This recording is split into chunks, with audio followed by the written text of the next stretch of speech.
देख रहे बोचहा में कैसे हाल खोचहा लोग कर दिया। अब युवा लोग अब पटना में खोचहा करेगा इन लोग। जब तक हम लोग को नियुक्ति नहीं देगी सरकार तब तक हम लोग बैठेंगे। मास्टर का बहालिया प्लान कहा मुख्यमंत्री जी पूर्वक समझे हैं कहा हमको। शिक्षा विभाग में जाते हैं, शिक्षा विभाग में मनोज कुमार का होता है कि मेरिट घंटा होता है। सरकार डिसाइड करेगी कि आंदोलन कब तक चलवाना है। नमस्कार, मैं हूं अनुकुल तिवारी और आप लाइव सिटीज देख रहे हैं। देखिए गर्दनी बाग में एसटीईटी अभ्यर्थी फिर से धरना दे बैठे हैं, जैसा कि कल कहे थे।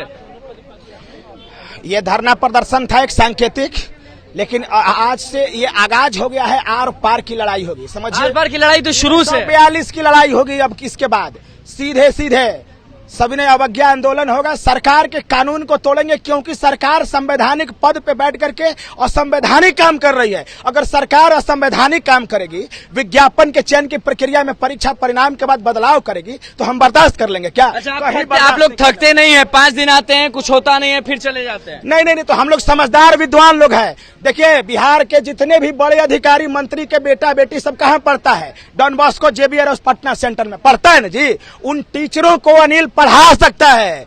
अगर किसी में कुव्वत और योग्यता है ना, तो हमारी टेस्ट ले ले, डिबेट करवा लीजिए अपने लाइव सिटीज पे, करवा लीजिए ना। उन टीचरों को मोड़े मोड़ पराजित करेंगे, वो हम हैं। और ये लोग, इनके बच्चे पटना सेंट्रल और डॉन बॉस्को में पढ़ते हैं, उनके टीचरों को हम पढ़ाने की योग्यता रखते हुए हम लोगों के साथ नाइंसाफी कर। आपको धरना देना पड़ रहा है? धरना देना पड़ रहा है, नाइंसाफी कर रहे, संविधान की अवहेलना कर रहे। बताइए, आजकल के युग में अगर किसी के साथ नाइंसाफी हो तो बताइए, तो ये बर्दाश्त करने की चीज है। और मैं आपके माध्यम से माननीय मुख्यमंत्री, सारे पत्रकार बंधुओं से मैं निवेदन करता हूं कि किसी भी रूप में संविधान का अवमानना नहीं होना चाहिए, संविधान का पालन होना चाहिए। अगर संविधान का पालन नहीं होगा, विज्ञापन का पालन नहीं होगा, तो आर पार की लड़ाई होगी। आर पार जब तक हम लोग को नियुक्ति नहीं देगी सरकार तब तक हम लोग बैठेंगे, चाहे इसके लिए हमको प्राण क्यों नहीं त्यागना पड़े। प्राण त्याग देंगे एक एसटीईटी के लिए। जी, आज भगत सिंह अपने देश की आजादी के लिए प्राण त्याग दिए,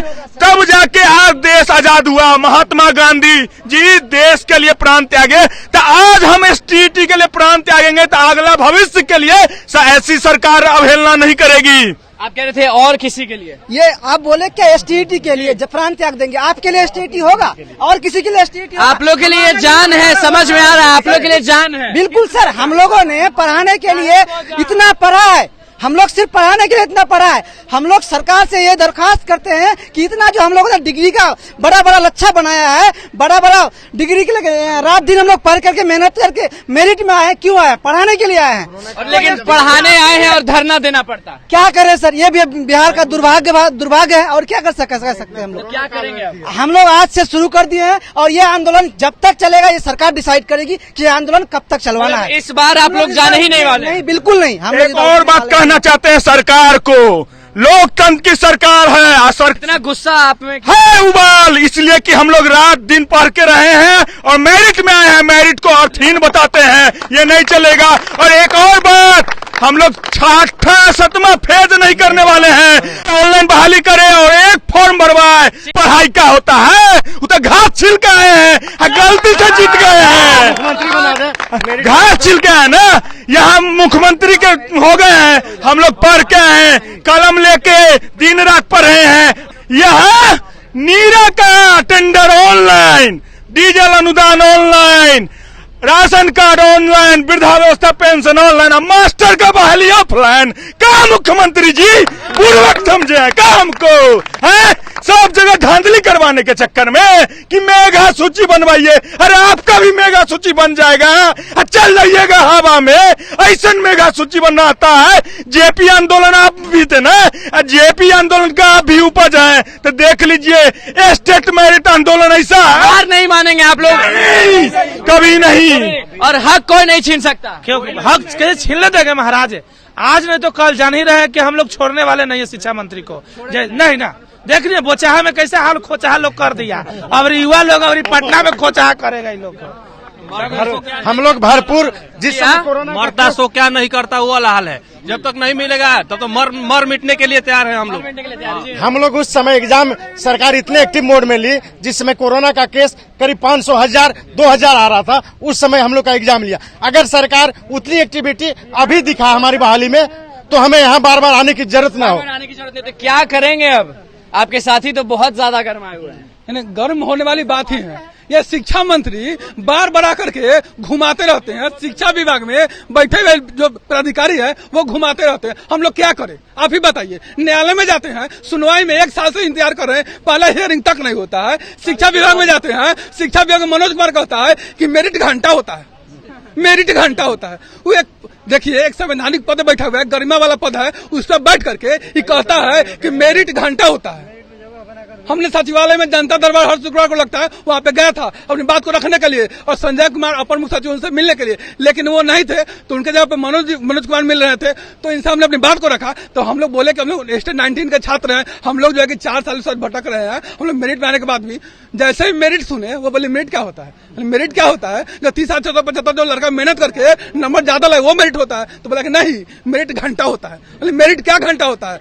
तो बोले कि हाँ मेरिट तो घंटा होता है। बोले कि आपको शर्म नहीं आ रहा है? अरे अभी तक एग्जाम निकाल के मेरिट बना तभी तो आप इस पद पे बैठे हुए कुर्सी पे बैठे हुए हैं, तब तक हम आपसे मिले हैं। आपको मेरिट तक लड़ेंगे ऐसे? अरे दूर दूर से आते हैं। देखिए ये जितने भी लोग आपको दिख रहे हैं ये कम हैं, आधे बैठे हुए हैं और आधे इधर उधर टहल रहे हैं, लेकिन ये लोग बहुत दूर दूर से आते हैं, लेकिन सरकार जो है इनकी बात ही नहीं सुन रही है। जी इस गर्मी सोचिए 39 डिग्री टेम्परेचर पटना की है, इस गर्मी में हम लोग बैठे हुए हैं इतना दूर दूर से आकर के। मुझे लग रहा है उससे भी ज्यादा टेम्परेचर होगा। जी उससे भी ज्यादा टेम्परेचर है और इस बीच पे बैठे देखिए शिक्षा देखिए ये सरकार का इस बीच पे हम लोग को बैठाए हुए हैं। इतना गर्म हो गया है पीच, इस बैठे में आप सोचिए 2 मिनट बैठिए। हम तो कहते हैं यहाँ शिक्षा मंत्री जो लेकर बैठा दीजिए उनको। कब तक आप लोग ये सब सहेंगे? कब तक? अरे हम लोग क्या करें, हम लोग थोड़े जानबूझ अरे हमें शौक हम लोग को छोड़ेंगे नहीं, बस एक ही बात आप जो बोल रहे हैं ना, कब तक, जब तक नहीं लेंगे तब तक छोड़ेंगे नहीं। कुछ भी हो जाए आर या पार जो होना होगा होने दीजिए। यही करना है जीवन में और नहीं, दूसरा नहीं है। हम लोग क्या शिक्षा मंत्री से भीख मांग रहे हैं? हम लोग अपना अधिकार मांग रहे हैं। जिस नोटिफिकेशन के आधार पे हमने मेरिट में आया है हम उस मेरिट को मांग रहे हैं। हम लोग अपना अधिकार उनसे भीख मांग रहे हैं। हम लोग का कोई मांग नहीं है। जो सरकार अपना विज्ञापन निकाला था वो अपना विज्ञापन को पालन करते हुए जो भी मेरिट लिस्ट में आए हैं उन लोगों को नियुक्ति दे। इस 40 डिग्री टेम्परेचर में हम लोग यहाँ एनर्जी दे रहे हैं, हम लोगों को स्कूल में देना चाहिए था। और सरकार गोल गोल घुमा रही है, छठा चरण। अगर छठा चरण सरकार चाहे तो 6 दिन में समाप्त हो सकता है। चलिए देखिए एसटीईटी अभ्यर्थी पहुंच गए हैं गर्दनी बाग धरना स्थल पे और अभी विचार कर रहे हैं कि क्या कुछ करना है। इनका साफ तौर पे कहना है कि सरकार इनको नचा रही है गर्मी में। जी हाँ, कड़कती धूप में ये लोग धरना देने आए हैं और पूरे बिहार से लोग पहुंचे हुए हैं, बहुत गुस्साए हुए हैं। क्या कुछ नहीं बोल दिए हैं, जो नहीं बोलना चाहिए था वो भी कह दिए हैं गुस्से में, वो आपने सुन लिया। तो बस अब देखना है कि एसटीईटी अभ्यर्थियों के साथ क्या कुछ होता है। तो बस लाइव सीरीज के साथ बने रहे, हमारे चैनल को सब्सक्राइब करें, फेसबुक पेज को लाइक करें। धन्यवाद।